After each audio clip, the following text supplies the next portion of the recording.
যখনই যেখানে কোনো মব হচ্ছে, খেয়াল করে দেখুন যারা রাজনীতি করে তারা প্রত্যেকেই কিন্তু বলছেন এই মবটা তা ঠিক নয়। তার মানে একটা রাজনৈতিক দায়বদ্ধতার প্রশ্ন আসলে কেউ কিন্তু বলছেন না যে মবটা ঠিক, কিন্তু মবটা হয়ে যাচ্ছে। তাহলে দুটো ঘটনা হতে পারে। একটা হলো অতীত শাসনের প্রতি ক্ষুব্ধতা থেকে অনেক সময় নিয়ন্ত্রণহীনভাবেও এই সমস্ত ঘটনা ঘটে যেতে পারে। তাহলে নিয়ন্ত্রণহীনভাবে যদি ঘটনা ঘটে যায় তাহলে দায়িত্ব হলো দ্রুত এটাকে নিয়ন্ত্রণে নিয়ে আসা। মানে অনেক সময় হয় না যে সেটা নিয়ন্ত্রণ করবে পুলিশ, সেই পুলিশকে তো না, দুটো নিয়ন্ত্রণ করতে হবে। আমি সবসময় বলেছি দলগত দলেরও একটা ভূমিকা দলের আছে। যে কারণে দেখুন বিএনপির সাথে সাথে কিন্তু তার একটা হয় স্টেটমেন্ট দেয়, না হলে কোনো স্টেপ নেয়। আচ্ছা, বিএনপি নিচ্ছে, অনেক হ্যাঁ, নেতাকর্মীর বিরুদ্ধে ব্যবস্থা নিয়েছে। ঠিক তেমনি যে দলগুলোর উপর বেশি আসে, যেমন ধরুন এনসিপির বিরুদ্ধে যদি আসে, তো এনসিপির নেতারাও সাথে সাথে কিন্তু একটা স্টেটমেন্ট দেয়, একটা বক্তব্য দিয়ে সে একটা ব্যবস্থা তৈরি করার চেষ্টা করে। ফলে এই যে মব যখনই হচ্ছে তখনই সাথে সাথে যদি স্থানীয়ভাবে রাজনৈতিক মহলটাও একটু সক্রিয় হতো যে কোনো একটা মানুষ অপরাধী, আমি তো তাকে অপরাধী মনে করছি, তাহলে অপরাধের বিচার করার দায়িত্বটা তো আমার না। কিন্তু আমাদের পুলিশের আইনে কিন্তু এটা আছে, পুলিশ যেমন গ্রেপ্তার করতে পারে, কোনো একজন যদি অপরাধী হয়, যেমন একটা অপরাধী পালিয়ে যাচ্ছে, সে পালিয়ে যাওয়াকে গ্রেপ্তারের সহযোগিতাও জনগণ করতে পারে। ফলে জনগণ যে শুধু সবসময় হাত গুটিয়ে থাকবে না, জনগণ কিছু ভূমিকাও পালন করতে পারে, কিন্তু জনগণ এইটা করতে পারে না। এরকম ঘটনাও ঘটেছে যে কাউকে একজন পুলিশকে গ্রেপ্তার করার জন্য, আমি বলি হক্কানি পাবলিকেশনসের একজনকে এসেছিল, কিন্তু তাকে গ্রেপ্তার করার জন্য যখন সাধারণ মানুষ পুলিশকে বলছিল, পুলিশ বলছে তার বিরুদ্ধে কোনো মামলা নাই, সেটিকেও কিন্তু মব বলা হচ্ছে। দুটো জিনিস আছে সেখানে, আবার শুধু মব বলা হয় না, তখন আবার বলা হচ্ছে এখানে কেউ কেউ আবার কোনো ব্যক্তিগত ক্ষোভ অথবা ব্যক্তিগত লাভের উদ্দেশ্যে গিয়েছে কিনা, এটা একটা বিষয় থাকতে পারে। আর একটা বিষয় যেটা হতে পারে, কখনো কখনো এরকম হয় যে আমাদের মতন দেশে যে ওভার পপুলেটেড কান্ট্রি, তো যে কোনো জায়গায় একটা ডাক দিলে তো কিছু মানুষ জড়ো হয়ে যায়। কোনো একজন মানুষ রাস্তায় হেঁটে যাচ্ছে, কেউ যদি গিয়ে বলে যে ও হচ্ছে অমুকের দোসর, সাথে সাথে কিন্তু না বুঝেও কেউ কোনো কোনো লোক তার পিছনে জড়ো হয়ে যেতে পারে, কারণ সবাইকে তো সব জায়গায় সব মানুষ চিনবে না। ওই চেনার আগেই দেখা যাবে যে একটা ঘটনা ঘটে গেছে। সেই জায়গায় একটা সামাজিক সংহতিটা খুব দরকার। সামাজিক সংহতিটা হতে পারতো এই 10 মাসে, সেটা আমাদের হয় নাই, বরঞ্চ সামাজিক বিভক্তিটা বেড়েছে। যদি সামাজিক সংহতিটা হতো, যে কারণে আমরা আওয়ামী লীগকে উচ্ছেদ করেছি, যে কারণে আমরা এই 15 বছর একটা অগণতান্ত্রিক শাসন বলে বলেছি, যে কারণে তাকে আমরা ফ্যাসিস্ট বলেছি, যে কারণে আমরা পাড়ায় যে ছেলেটা একটা সাধারণ ছেলে ছিল তাকেও দেখি এখন কোটি টাকা দামের গাড়ি চড়ে বেড়ায়, যার সেরকম কোনো আর্থিক সঙ্গতি ছিল না সেও দেখি প্রচুর টাকার মালিক, কেউ দেখি বিদেশে 2000 কোটি টাকা পাচার করেছে বলে খবর আসছে। এগুলো তো মানুষ দেখেছে না? তাহলে গত 10 মাসে যদি মানুষ বলতো যে এগুলোর মধ্য দিয়ে আমাদের অর্থনীতি ক্ষতি হয়েছে, আমাদের রাজনীতির ক্ষতি হয়েছে, এবং সবচেয়ে বড় ক্ষতি হয়েছে আমাদের সংস্কৃতির, এইটা আমরা হতে দেব না, কিন্তু সেটা কিন্তু গত 10 মাসে নেতৃত্বটা কে দেবে? হ্যাঁ, সেটা কিন্তু গত 10 মাসে দেখা গেল না। গত 10 মাসে আবার এমন কিছু দেখা গেল, অনেকটা পাল্টাপাল্টি রাজনীতি হলো। 1, 2 নম্বর হচ্ছে কিছু মানুষ হঠাৎ করে নানা ধরনের প্রশাসনিক সুবিধা নিয়ে তারাও দুর্নীতির সঙ্গে জড়িয়ে পড়লেন। তখন হয় কি, মানুষের মধ্যে আবার একটা সাধারণ নিষ্ক্রিয়তা তৈরি হয়। তাহলে কী লাভ হলো ভাই? এই মানুষ কিন্তু জান দিতে গিয়েছিল। আমি একটা কথা বলেছিলাম, একদিন যে ছেলেটা পুলিশের গুলির সামনে দাঁড়াতে পারলো, সে জানে যে একদম সামনাসামনি গুলি করছে, আমার সাথের বন্ধুটা মরে গেল, পড়ে গেল, আমিও মরে যেতে পারি, সেই ছেলেটা আজকে কেন তার বিরুদ্ধে দুর্নীতি কিংবা নানা ধরনের আর্থিক প্রশ্নটা আসছে, অভিযোগটা আসছে, এগুলো আমাদের কিন্তু গভীরভাবে ভাবা দরকার। এটা বাংলাদেশের ইতিহাসে, এই 52 বছরের ইতিহাসে তাৎপর্যপূর্ণ যতগুলো ঘটনা ঘটেছে, স্বাধীনতার পরে যতগুলো তাৎপর্যপূর্ণ ঘটনা ঘটেছে, তার মধ্যে কিন্তু 24-এর গণঅভ্যুত্থান একটা বিরাট ঘটনা। কিভাবে লক্ষ লক্ষ মানুষ, লক্ষ লক্ষ নারীরা পর্যন্ত রাস্তায় নেমে আসে, মায়েরা পর্যন্ত সন্তানের হাত ধরে রাস্তায় নেমে আসছে, তারা কেউ যেন কখনো না বলে আমাদের বিশ্বাসটাকে আমরা ভুল জায়গায় স্থাপন করেছিলাম। ফলে এটা আমাদের কত বড় দায়িত্ব না, এই অভ্যুত্থানটাকে রক্ষা করা, এই স্পিরিটটাকে রক্ষা করা, যেটা আমাদের ভবিষ্যৎ বাংলাদেশকে গড়ে তুলতে সহযোগিতা করবে। আমরা অর্থনৈতিকভাবে দরিদ্র হতে পারি, কিন্তু আমরা সেই জায়গায় তো গুরুত্বপূর্ণ ভূমিকা পালন করবার কথা রাজনৈতিক দলগুলো। হ্যাঁ, আমি প্রশ্নটা এই জায়গায় নিয়ে আসার চেষ্টা করছি। হচ্ছে তাহলে কি আমরা এই তারা তো শুরুতে দেখুন, অন্তর্বর্তীকালীন সরকারের দায়িত্ব ছিল এই রাজনৈতিক দলগুলোকে অ্যাকাউন্টে নিয়ে আসা, কিন্তু অন্তর্বর্তীকালীন সরকারের প্রথম থেকেই একটা অ্যাটিচিউডটা এরকম ছিল যে কীভাবে রাজনৈতিক দলগুলোকে আড়ালে রেখে, তাদেরকে সরিয়ে রেখে নিজেদের এজেন্ডাকে বাস্তবায়ন করা, যে কারণে দেখুন একটা রাজনৈতিক দলের সঙ্গে গ্যাপ তৈরি হয়েছিল, এবং যে কারণে এখন ঐক্যমত্য কাউন্সিলে কমিশনে এত বিতর্ক হচ্ছে কত বিষয় নিয়ে। তো এই বিতর্কগুলো একদিক থেকে ভালো হয়েছে, প্রত্যেকের মতগুলো আমরা বের করে আনতে পেরেছি। কিন্তু আপনি যেটা বললেন, আমরাও মনে করি পুলিশ একটা গুরুত্বপূর্ণ জিনিস, কিন্তু তার চেয়ে গুরুত্বপূর্ণ বিষয় হচ্ছে রাজনীতি। রাজনৈতিক দলগুলোর ভূমিকা ছাড়া এই বাংলাদেশে একটা গণতান্ত্রিক সংস্কৃতির চর্চা হবে না। পুলিশ দিয়ে তো গণতন্ত্র হবে না, পুলিশ দিয়ে খুব বেশি হলে শৃঙ্খলা রক্ষা হতে পারে। গণতন্ত্র চর্চা করতে গেলে তো রাজনৈতিক দলগুলোই লাগবে। রাজনৈতিক দলগুলো যদি ধরুন কেউ যদি বলে আচ্ছা আপনারা যদি না মানেন, ন্যাশনাল কনস্টিটিউয়েন্ট কাউন্সিল মানে এনসিসি যদি না মানেন তাহলে আপনি ফ্যাসিস্টের দোষর। কিন্তু পরে যারা এটা বললেন তারা এবার দেখা গেল ওখানে 2-3টা সংশোধনী দিয়ে দিচ্ছে। তার মানে আগের কথা থেকে তারাও তো শিফট করে আসছেন, তাই না? তাহলে এই যে গণতন্ত্রের চর্চার ক্ষেত্রে যে একটা স্পেস রাখতে হয়, আমার কথাটাই চূড়ান্ত না। আপনার কথা শুনে তো আমার কথাটা পাল্টে যেতে পারে, তাই না? আবার আপনার সব কথাই ভুল না, আপনার কথা থেকে তো আমিও নিতে পারি। এই যে রাজনীতিতে দেয়া নেয়ার জায়গাটা, এটা কিন্তু আমাদের নষ্ট হয়ে গিয়েছিল গত 15 বছর। সেটা আমাদের রিগেইন করতে একটু সময় লাগছে, কিন্তু সময় বড় ব্যাপার না। বড় ব্যাপার হচ্ছে আমাদের মানসিকতাটা কি। এটা রিঙ্কু ভাই, এটাকে উত্তর দেবেন কিনা? বিষয় হলো, ভাই বলছিল যে লোকগুলো একেবারে 5 আগস্টের আগে জুলাই বিপ্লবের ভিতরে বুকে মানে তাজা রক্ত বিলিয়ে দিল, একেবারে পুলিশের সামনে গুলির সামনে দাঁড়িয়ে গেল। যদি বলি বিএনপি একটা রাজনৈতিক দল গেল 18 বছরে যেই ত্যাগ করার দরকার, আমার মনে হয় বাংলাদেশের ইতিহাসে এইরকম ত্যাগ কোনো রাজনৈতিক একক দল করছে কিনা সেটা নাই। এরকম জামাত তারাও ত্যাগ করেছে, তাদেরও রক্ত আছে, তাদেরও শ্রম আছে। তো আমি যদি বলি বৈষম্য বিরোধী ছাত্র আন্দোলন, বিএনপি, জামাত বা এনসিপি প্রত্যেকে কিন্তু এই যে ভয়াবহ রক্তক্ষয়ী একটা সংঘর্ষ দিয়েই কিন্তু ফ্যাসিস্ট বা শেখ হাসিনাকে তাড়িয়েছে এখান থেকে। প্রশ্ন হলো এত অল্প সময়ের ব্যবধানে কারো প্রশাসন দখল, কারো টাকা নেওয়া, কারোর বিরুদ্ধে হাটঘাট দখল, অভিযোগ প্রত্যেকের বিরুদ্ধে আছে। জামাতের বিরুদ্ধেও আছে, এনসিপির বিরুদ্ধেও আছে, বিএনপির বিরুদ্ধে আছে। আসলে কি এই যে দায়টা রাজনৈতিক দলগুলো নেওয়ার কথা, এখানে কি তার বড় ধরনের ব্যর্থতার পরিচয় দিচ্ছে? ব্যর্থতার পরিচয় আপনার কে দিচ্ছে? আপনি কার কথা জিজ্ঞাসা করলেন? আপনি তো সব কিছুর মূলেই তো রয়েছে ওই 16 বছর। এই 16 বছর আপনি একটি বিশাল জনগোষ্ঠীকে না খাইয়ে রেখেছেন একদম সম্পূর্ণ। তাদেরকে অত্যাচার করেছেন, তাদেরকে নিপীড়ন করেছেন, তাদেরকে কারাগারে রেখেছেন, তাদেরকে গুম করেছেন, তাদেরকে ফাইনালি তাদের উপরে আপনি সশস্ত্র লেলিয়ে দিয়েছেন, আপনার বাহিনী লেলিয়ে দিয়েছেন, তাদেরকে রক্তাক্ত করেছেন, তাদেরকে হত্যা করেছেন, তার মধ্যে দিয়ে আপনি পলায়ন করেছেন। এরপরে একটা অসুস্থ অবস্থার মধ্যে দিয়ে যখন একটি ইন্টারিম গভর্নমেন্ট যখন এখানে দায়িত্ব নিয়েছে, তারপরে বিষয় হচ্ছে যে ওই যে পিছনের যে একটা ক্ষুধার্ত একটা মানসিকতা সেখান থেকে এখন পর্যন্ত বের হয়ে আসতে পারে নাই। অর্থাৎ এই যে শিক্ষাটা, এই যেটা কুশিক্ষা, এই কুশিক্ষাটাই দিয়ে গেছে হাসিনা, যার জন্যে এখন একটু সময়, যে ভাই যেটা বললো, একটু সময় তো লাগবেই। একটা অসুস্থ জনগোষ্ঠী সুস্থ হইতেও তো মনে করেন যে একটা রোগ ভালো করতেও তো একটু সময় লাগে। কিন্তু বিষয় হলো যে এখানে গণতান্ত্রিক সরকারটা খুব জরুরি। গণতান্ত্রিক একটি সরকার, তাকেও খুব বেগ পেতে হবে, তারপরও সমস্ত উইংগুলি গণতান্ত্রিক সরকার ব্যবহার করতে জানবে। এখানে তো আপনাকে কেউ ওই ব্যবহার করার মতো আপনাকে তো পাওয়ার দেওয়া হয় নাই। আপনি তো ফর দ্য টাইমিং, অল্প সময়ের জন্য আপনি এসেছেন, আপনি ইন্টারিম গভর্নমেন্ট, অন্তর্বর্তীকালীন সরকার। আপনি কেন নির্বাচনের দিকে যাচ্ছেন না? আপনি রিস্কি জায়গার মধ্যে যাচ্ছেন কেন? আস্তে আস্তে তো রিস্কি আমি দেখতেছি হয়ে যাচ্ছে।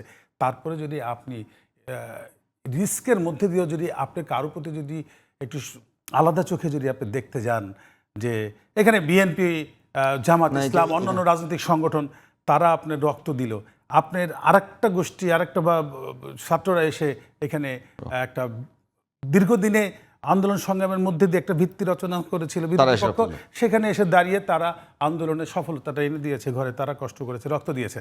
আপনি শুধু তাদের পক্ষ যখন নেবেন, আপনি এই যে এই ন্যাকের জায়গাটার মধ্যে দিয়েই কিন্তু আমি একটা বাজে জিনিস দেখছি, যে দেশে বিভাজনটা তৈরি হচ্ছে এবং তৈরি হয়েছে। আমি মনে করি এখনও সময় আছে, দ্রুত আপনি একটি রোডম্যাপ ঘোষণা করে দেন, যে নির্বাচনী রোডম্যাপ।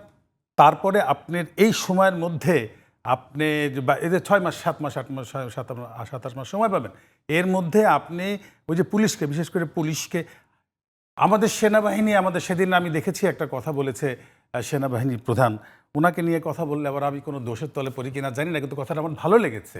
উনি বলেছেন যে আগামী নির্বাচন এই 7টা বিভাগে 7 দিন হোক, ওনার মত এটা 7 দিন হোক।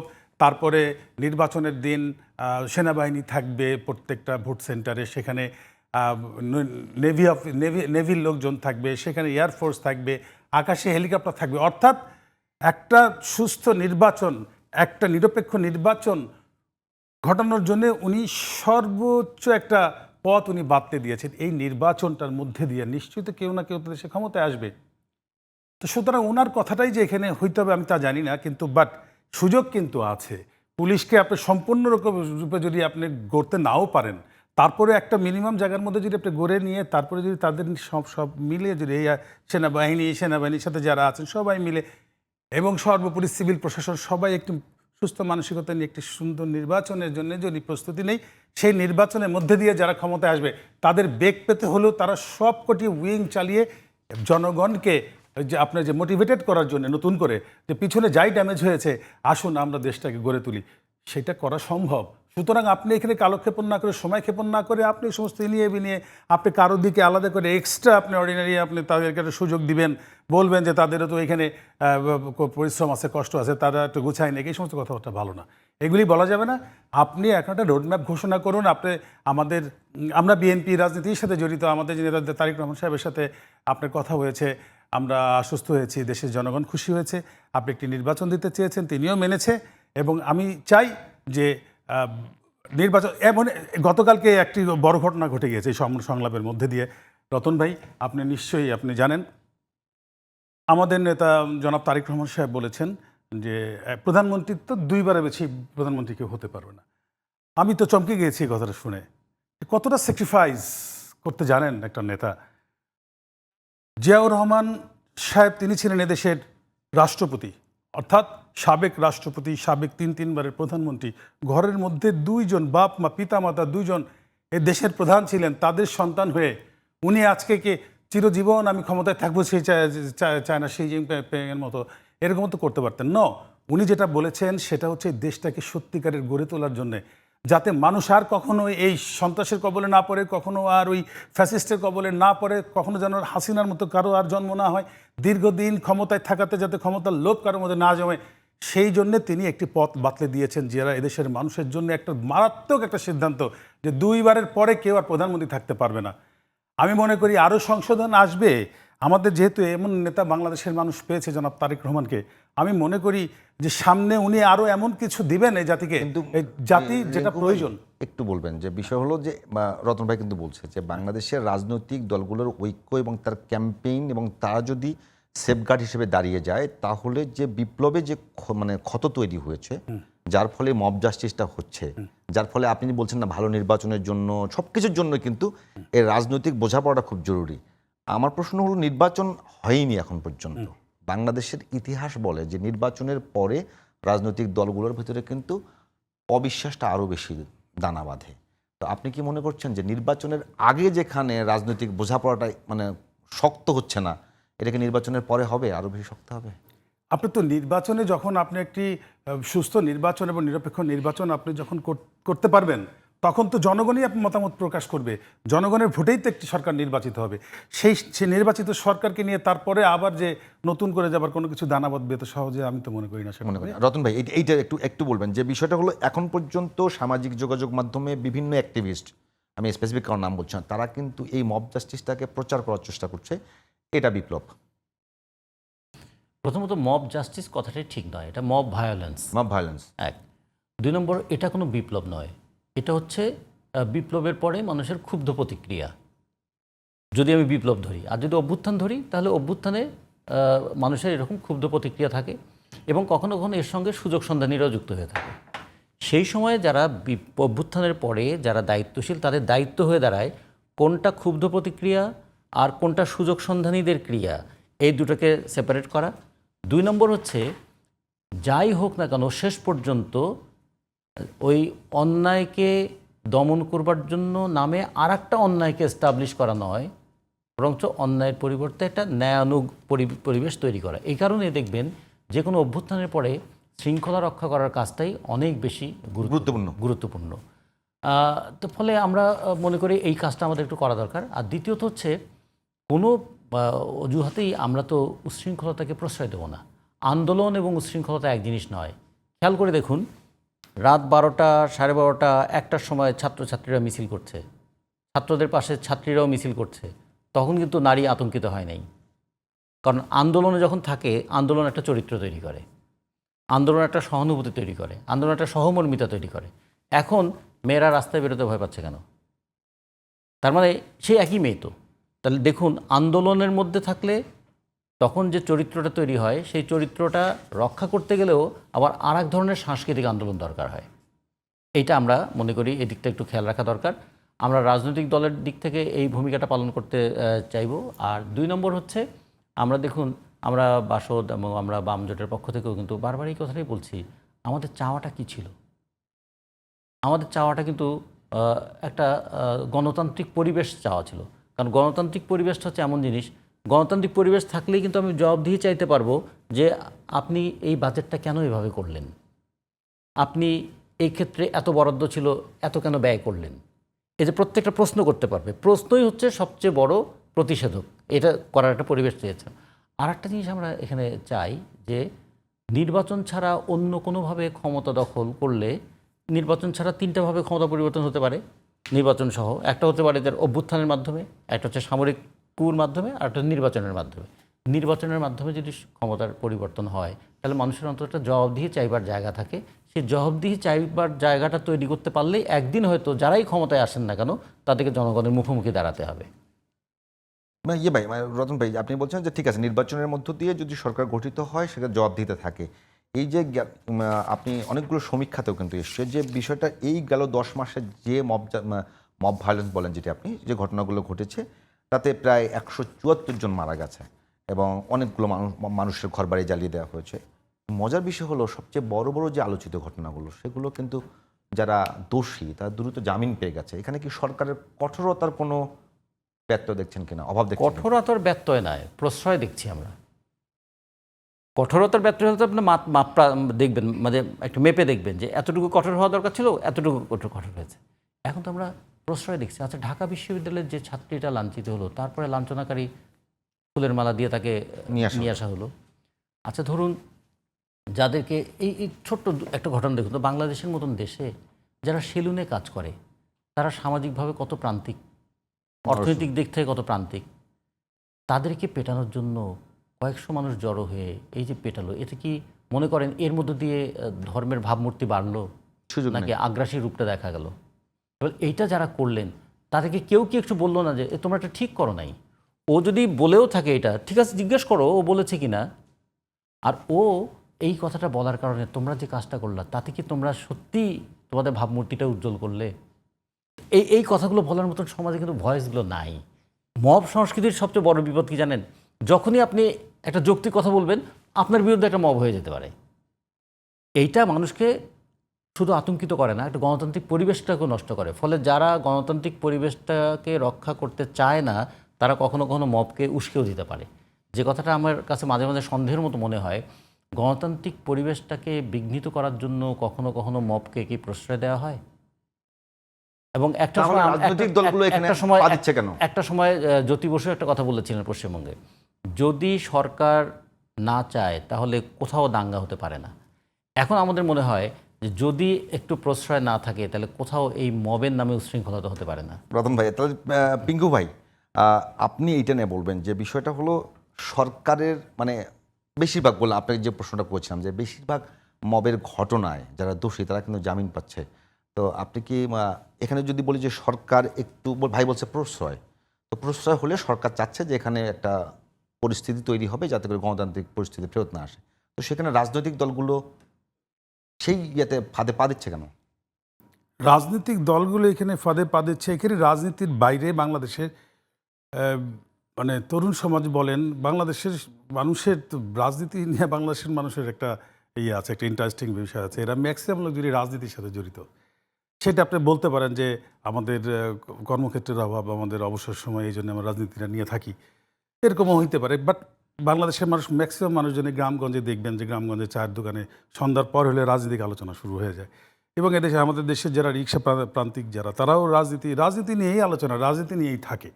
এখন আপনি কেউ না কেউ কোনো না কোনো দল করে। এই সম্প্রতি একটা দল এসেছে, সেটা হচ্ছে এনসিপি কিংবা এই যে ছাত্র সমন্বয়, এদের একটা নতুন অভ্যুত্থান হয়েছে। এছাড়া তো অন্যান্য রাজনৈতিক সংগঠনের সাথেই তো ম্যাক্সিমাম মানুষজন জড়িত।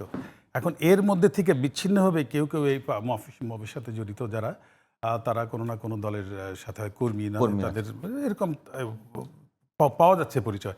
কিন্তু আলটিমেটলি আপনার এই সরকার যারা মপ করছে, যারা এরকম অন্যায় করছে, আইনকে নিজের হাতে তুলে নিচ্ছে, তাদেরকে কেন শক্তভাবে তাদেরকে আইনের বেড়াজালে, আইনের ইয়েতে নিচ্ছেন এবং আটকাচ্ছেন না কেন? এইটা তো আবার ভয়াবহ। কারণ এরকম যদি একটা বড় অন্যায় করে তারপরে যদি বের হয়ে আসে, ফুলের মালা নিয়ে বের হয়ে আসে, তাহলে তো এটাকে আরও মনে করেন যে আপনাকে উস্কায় দেওয়া হলো। এই উস্কানি দেওয়ার মধ্যে দিয়ে দেশে শান্তি তো আসবে না। তাহলে সেইটাই যে ভাই যেটা বললো যে আসলে বেসিক্যালি কথা বলার মতো এলাকা ভিত্তিক তেমন কোনো নেতৃত্ব নাই। আর সব নেতৃত্ব তো নষ্ট করে দিয়ে গেছে হাসিনা, তাদেরকে অত্যাচার করে। এখন সব এলো না খাওয়া, সব চালার নামছে, মুখটা খারাপ করলাম মানে কথার মধ্যে চলে আসে, সব নেমেছে এখন অন্যায় কাজ করার জন্য। এই অন্যায়ের মধ্যে দিয়ে তারা মনে করতেছে যে যতটুকু সময় পারি এগুলি করে নেই।